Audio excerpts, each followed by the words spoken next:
Student today we are going to study और जो कल हमने पढ़ा था उसके बाद से division of sector as organise and unorganised. बेटा इसमें हम कांता और कमाल की बातें पढ़ी थी। तो इसमें ऑर्गेनाइज सेक्टर और अनऑर्गेनाइज सेक्टर में क्या अंतर होता है वही हमें देखना है। कांता work in organise sector cover those entrepreneurs or place of work where the terms and employ are regular and therefore people have assured to work. They are registered by the government and have follow its rule and regulation which are given the various laws such as factories act, minimum wage act. मतलब कि जो organise sector में काम करते हैं उन्हें विभिन्न तरह के नियमों का पालन करना पड़ता है, जैसे फैक्ट्री एक्ट के तहत जो नियम पास होंगे या मिनिमम वेज के एक्ट के तहत जो बातें होंगी, या पेमेंट ऑफ गारंटी एक्ट होगा, शॉप एंड एस्टेब्लिशमेंट एक्ट होगा। इन सारे नियमों का उन्हें पालन करना होगा। It is called organise because some formal process and procedure. इसे ये ऑर्गेनाइज क्यों कहे जाते हैं? क्योंकि इनमें कुछ सम फॉर्मल प्रोसेस और प्रोसीजर होते हैं। Some of these people may not be employed by anyone but may work on their own but they to have registered themselves with the government and follow the rules and regulations. Workers in organise sectors enjoy security of employment. मतलब सबसे main चीज़ क्या होती है बेटा? ये लोग security of employment, क्या बेटा? Security of employment.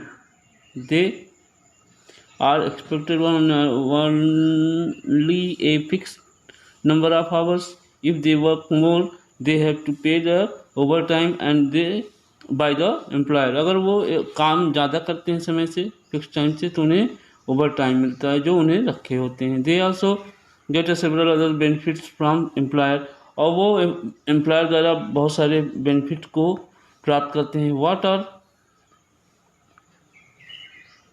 These benefit gets? वो क्या पाते हैं उनमें? They get a paid leave, payment during the holidays, provident fund, gratuity etc। मतलब ये सारी चीज़ें वो पाते हैं। They are suppose to get a medical benefits and under the law factory manager has to ensure the facility like drinking water and safe working environment। Clear बेटा? ये सारी चीज़ें हम पाते हैं। Why they retire these work get when they retire these worker gets pension as well. और जब ये रिटायर होते हैं तो उन्हें क्या मिलती है बेटा? पेंशन मिलती है। क्लियर हुआ? इन कॉन्टेक्स्ट ऑफ कमाल work on organized sector was characterized by the small and sectarian unit with a largely outside of control of the government। ये जहाँ काम करते हैं उस पर गवर्नमेंट का कब्जा नहीं होता है। But there are rules and regulation but these are not follow. इसमें भी नियम कानून होते हैं लेकिन उसे फॉलो नहीं किया जाता है। लो paid often not regular, there is no provision of overtime, paid leave, holiday, leave due to sickness etc। employment is not so clear हो बेटा? people can be asked leave without any reason when there are less work, such as during some season some people may ask leave। a lot of also depend on whom employer। This sector includes a large number of people who employed on their own small jobs such as selling street or repair work। Similarly, farmer work on their own, hire laborer and they may require workout। क्या हुआ बेटा? Look at following example, which of these are organized sector activity और कौन सी unorganised है? Clear हुआ बेटा? अब पहला पॉइंट हम देखते हैं। इसमें पहला पॉइंट क्या है?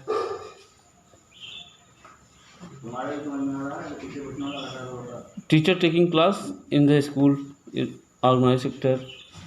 ऐसे head hold worker carrying a bag of cement on his bag in market, unorganise sector. A farmer irrigation her field in an unorganized sector. The doctors of hospital treating a patient, organized sector. हाँ, तो ऐसे आप question को answer को करते जाएंगे। आपका ये चैप्टर हमारे ख्याल से है how to protect the worker of, कैसे हम अनऑर्गेनाइज सेक्टर के लोगों का जॉब सिक्योर करें। The organise sector offers jobs are most sought after, but the employment opportunity in the organized sector have been expanded very slowly. It is also common find many organized sector entrepreneurs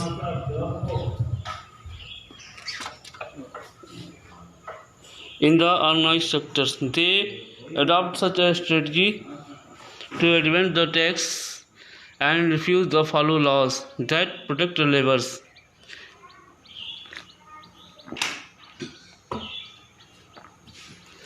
तो ये नियम बनाएं और उनके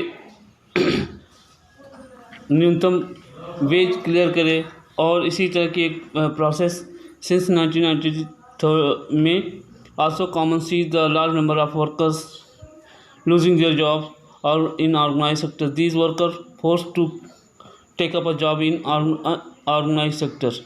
Hence, beside the need of more work, they will also need a protection and support of worker in the unorganized sector. तो बेटा उसके लिए ये प्रोसीजर दिए गए हैं, क्या करना चाहिए. These are vulnerable peoples who need the protections in the rural area. Unorganized sector mostly comprised of landless agricultural labor, small and marginal farmer, scrapers, artisan जिसमें वेबर आते हैं, ब्लैक स्मिथ आते हैं. ब्लैक स्मिथ को जानते ही होंगे आप लोग, लोहार जिन्हें कहते हैं हम लोग. Carpenters and goldsmith. Nearly 80% of rural household in India are small and marginal farmer category. These farmer need to be a support to the educate facility for the timely delivery to seeds, agriculture input, credit, storage facility in marketing outlets. इन सारे लोगों को अगर अच्छी facility दी जाए तो इनके अंदर सिक्योरिटी की भावना होगी.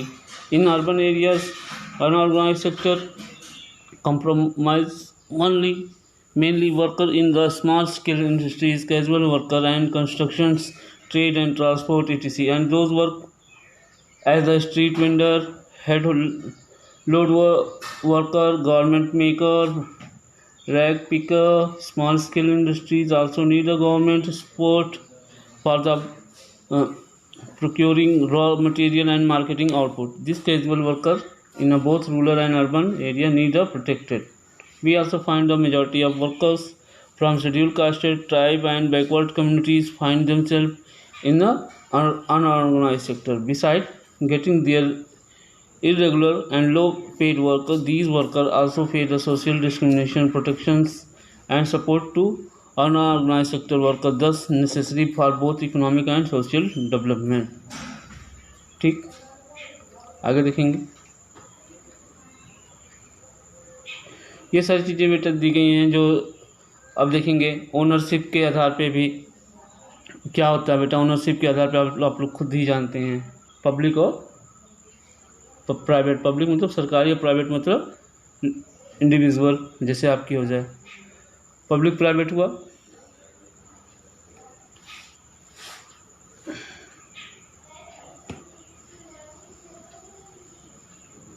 ठीक है, पब्लिक और प्राइवेट. आगे देखेंगे. अब फिल इन द ब्लैंक्स करना है. Employment in a service sector, इसको फिल इन द ब्लैंक्स कीजिए आप लोग. ये आपका होमवर्क है आज का, और क्लास होती है ओवर. इसमें कोई भी समस्या होगी पूछेंगे आप. ठीक, सारे क्वेश्चन आंसर हैं. Thank you.